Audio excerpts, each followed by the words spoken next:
Yes, you're welcome once again to Mastery Point. We shall be looking at fractions. Now, when we say fractions, what do we mean? We have a ball, or let's say an orange, and then that orange is divided into 4 equal parts. We have one part, the second part, the third part, then the fourth part. Now let's assume you gave this one part to your friend, and the name of your friend is John.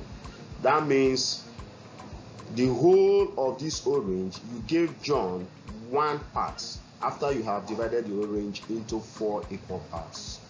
So fraction is defined as this part of the whole of this orange, part of the whole. So the part you gave to John is 1 out of the words in 4 parts. Let's take another example. This orange was now divided into only 2 parts. You have one part, you have the second part. You gave one part again to another of your friend, and let's say the name of your friend is Michael. Means Michael now has 1 out of the words, the 2 parts. This part you gave is the fraction of the whole of this orange. Now, this 1/2, the 1 on top is called the numerator. This line in between these 2 numbers is called the dividing line. And then this figure below is called the denominator. In Mastery Point, we give you the key points so that you make a good grade in your maths. What you need is just the key points. So make sure you pay attention, try to understand what we are talking about. Now, remember the parts must be what? Equal. Now, we have 2 types of fractions. The first one is called proper fraction. Now, proper fraction, this part you gave to John, we said is 1/4. Now, this is an example of a proper fraction. This part you gave to Michael, 1/2, is also an example of what? A proper fraction. Why? Because the upper number, which is the numerator, is less than the lower number, which is the denominator. Whenever you have a situation like this, we say proper fraction has what? Taking place. Means the orange was properly divided, and the answer most times is less than 1. Take note of this. It's always less than 1. You always have 0 points. 0 points, 1, 0 points, always less than 1.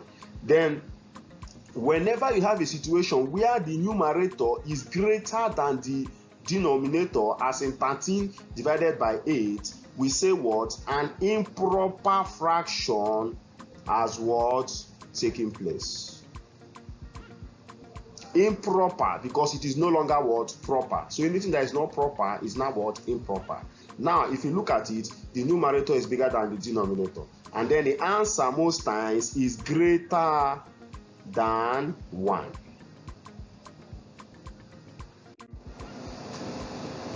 Okay, now we have what we call mixed numbers. What are mixed numbers? Mixed numbers occur most times when a whole number is combined with a fraction. And improper fractions always lead toward mixed numbers. Example, we said 13/8. Now, when you simplify this further, you say how many times will 8 go into 13? Is once. Remember how many times? 5, which is now 5/8. Now, what you're seeing here is called a mixed number. The 1 is the what? Is the whole number. And the 5/8 is what? A fraction. Whenever you have a situation like this, where there's a combination of a whole number and a fraction, we say a mixed number has taken place. Now, we have what we call BODMAS. Most times, questions in fractions are solved using BODMAS. BODMAS, the B stands for what? Brackets. The O stands for off. The D stands for what? Division. The M stands for what? Multiplication. The A stands for what? Addition. The S stands for what? Subtraction. Now, I want to give you two key points here now. We have two rules here. Whenever a question involves only multiplication sign and division sign, what do? You solve from the left side of the equation towards the right. Example, if you have 1 over 2 times 3 over 4 divided by 5 over 8, you solve this one first, the one that has the what? The multiplication sign. So you solve from the left to the right. Take note of that. Also, when we have a situation where we now have positive and negative sign, plus and minus in that equation, like as in this case now, if we have 1 over 2 plus 3 over 4 minus 5 over 8, you also solve from left towards right. Please take note of this point also. Now, a fraction is said to be in its simplest form when it can no longer be reduced further. Example, we have 45 divided by what? 72. What can divide this? You look at it, okay? Can 3 go? Yes. 3 into this, 3 into 4, you have what? 1 here. Remember, 1 into 15, you have 5. 3 into this, you have 2.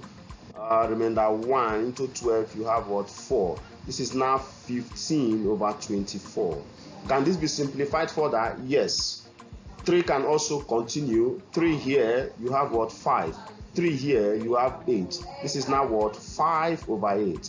This simply means that the 5 over 8 is the simplest or the lowest form of 45 over 72.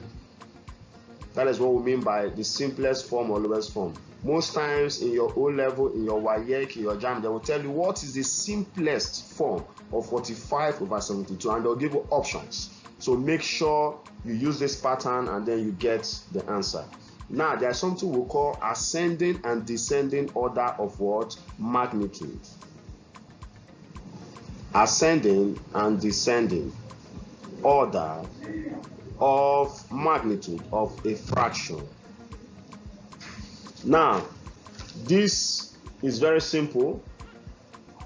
Whenever you hear situations like this, we use two methods to solve it. They normally come in this form: 3 over 4, 1 over 2, 5 over 9. Say, they will not ask you, arrange these numbers in ascending order of what? Magnitude. Or arrange these numbers in descending order of what? Magnitude. We use two methods to solve it. The first one is you have to use the LCM of the denominators to multiply the fractions in order to get the whole number. The second method is very simple. You just have to change the fractions to decimals and then you arrange them. Example of this situation, let's say we have a number as 3 over 4 and then 1 over 2. You are now asked, arrange these numbers in ascending order of magnitude. The first method, we want to use the LCM of the denominators to multiply them. What is now the LCM of 2 and 4? 2 into this 1, 2 into this 2. 2 goes again, 2 into this 1, 2 into this 1. So the LCM is what? 2 times 2, which is what?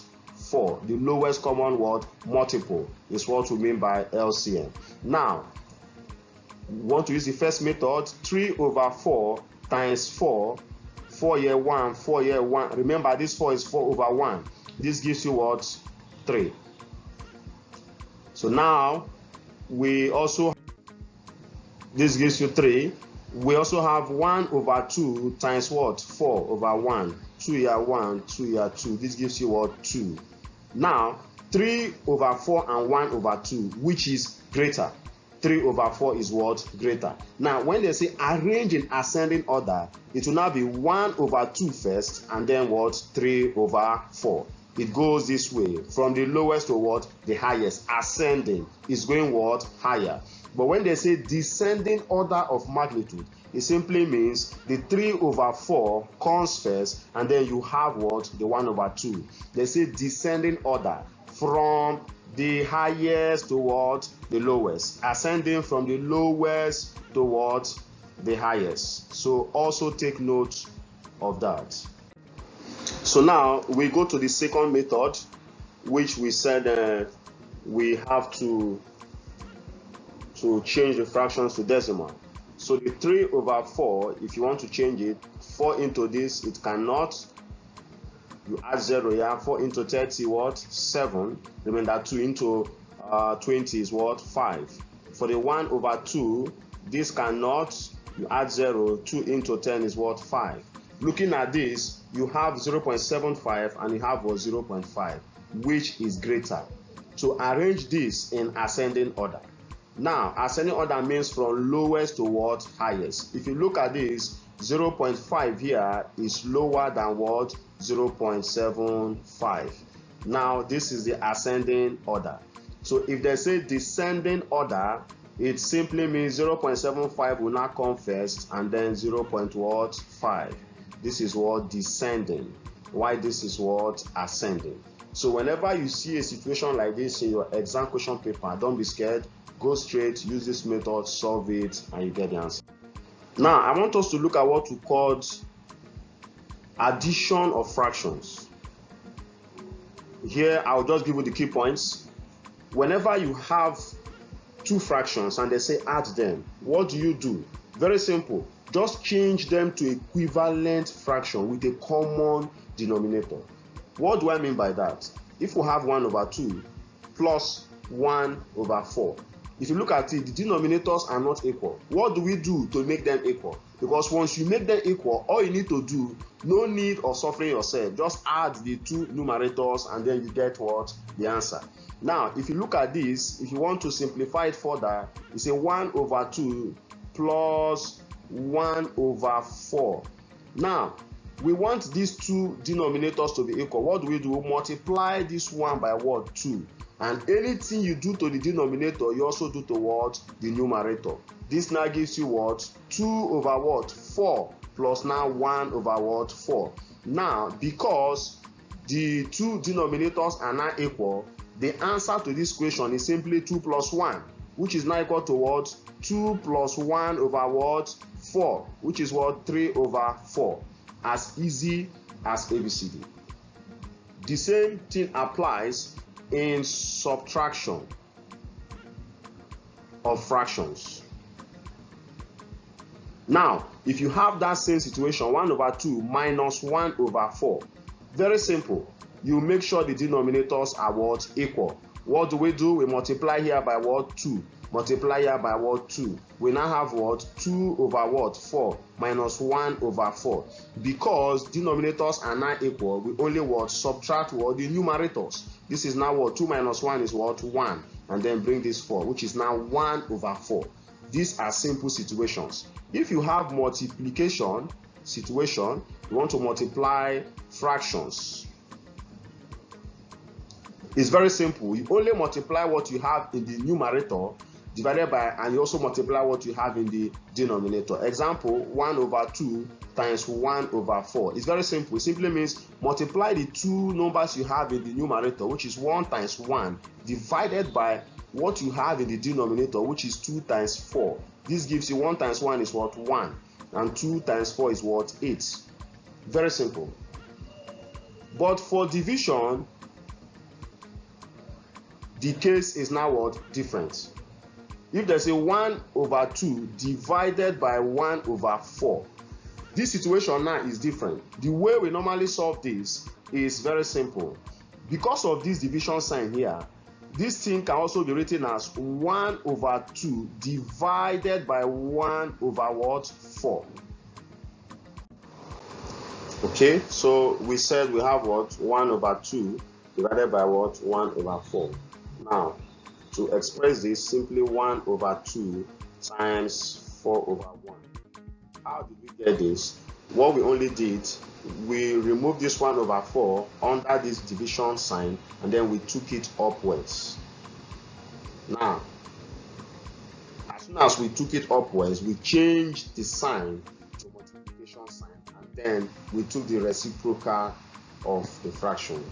Now, what is reciprocal? The reciprocal of a number is simply 1 divided by that number. The reciprocal of 4 is simply 1 divided by that 4. So when you are taking it upwards, it will now be what? 4 divided by 1. So take note of that. Now solving further, we now have 1 times 4 divided by 2 times 1. This gives you 4 divided by 2, which is now what? 2. Now, I mentioned reciprocal. What is the reciprocal of a number?